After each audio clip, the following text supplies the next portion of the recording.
लड़की है। पेट देख के बताया कि अरे क्या भाई साहब बातें कर रहे हो आप लोग? अरे कैसे बता रहे हो? कैसे मोटा सर पे उठा रखा शोर मचाकर? क्या हुआ? भाई साहब जो नहीं होना चाहिए वही हो रहा है। ओहो, मैं समझ गया। यानी कि आप अपने पिताजी और आपकी मम्मी की बात कर रहे हैं जो पुराने ख्यालात से सोचे हुए हैं। भाई तेरे तो 4 बेटी है, बड़ी खुशी की बात है। क्योंकि आजकल बेटी बेटों से आगे है, ये सभी को मालूम है। कहाँ क्षेत्र में नहीं है बेटियां? सबसे ज्यादा आपको बेटियां हर क्षेत्र में मिलेगी। अस्पताल में चले जाओ, मेट्रो में चले जाओ, हवाई जहाज में चले जाओ, एयरपोर्ट पे सबसे ज्यादा काम करने वाली है। हॉस्पिटल के अंदर सबसे ज्यादा काम करने वाली कौन लोग है? आप बता सकते केवल महिला और लड़की मिलेगी आपको। तो फिर बेटा बेटी में अंतर क्यों रखते हैं तेरे माँ बाप? और फिर भैया एक बात बताओ, आज गाड़ी से लेके एरोप्लेन तक कौन चला रही है? महिला है। हर चीज में आगे है। हाँ। हमारे देश की राष्ट्रपति कौन है? महिला। हमारे दिल्ली की मुख्यमंत्री कौन है? वो भी महिला है भैया।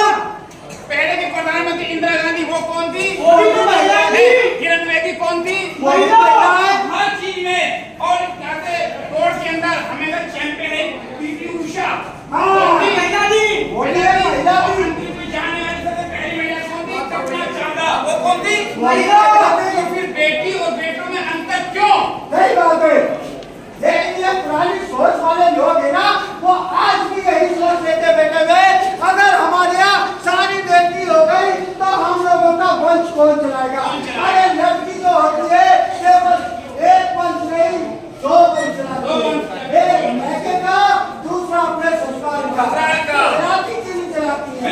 और भैया बेटा बेटी एक समान रखना चाहिए। और आजकल अभी बताया ना, बेटियां कौन से क्षेत्र में नहीं है, कौन से ऑफिस में नहीं है, सब जगह बेटियां है तो बेटी बेटा में भेदभाव नहीं करना चाहिए।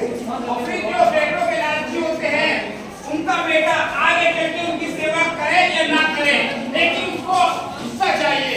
हाँ, लेकिन बेटी तुम्हारी सेवा भी करेगी और हिस्सा भी ले लेगी। और बीमार पड़ जाते हैं तो सबसे पहले ससुराल छोड़कर अपने माँ बाप को देखने के लिए सबसे पहले कौन आता है?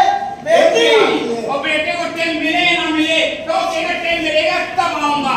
और अब जान ले और पहचान लो, क्योंकि अगर घर में आपने लिंग की जांच करा ली, यानी कि बेटी बेटा को आपने पता चला लिया कि हाँ इसके घर में बेटी है और इसकी पूर्ण हत्या कर दी जाए तो उसके खिलाफ कानूनी कार्यवाही होती है। जानते हो तुम? और अगर पकड़े जाने पे 1 लाख रुपए का जुर्माना और 5 साल की सजा है। सजा है। और तो एसडीएम, अगर एसडीएम के खिलाफ बाद में पता चल जाए एसडीएम ऑफिस के अंदर अगर किसी ने आपके खिलाफ कोई कंप्लेंट कर दी, बड़ी गलती, हाँ, यानी कि किसी ने जाकर एसडीएम ऑफिस में आपको बता दिया तो आपको पता है क्या होगा?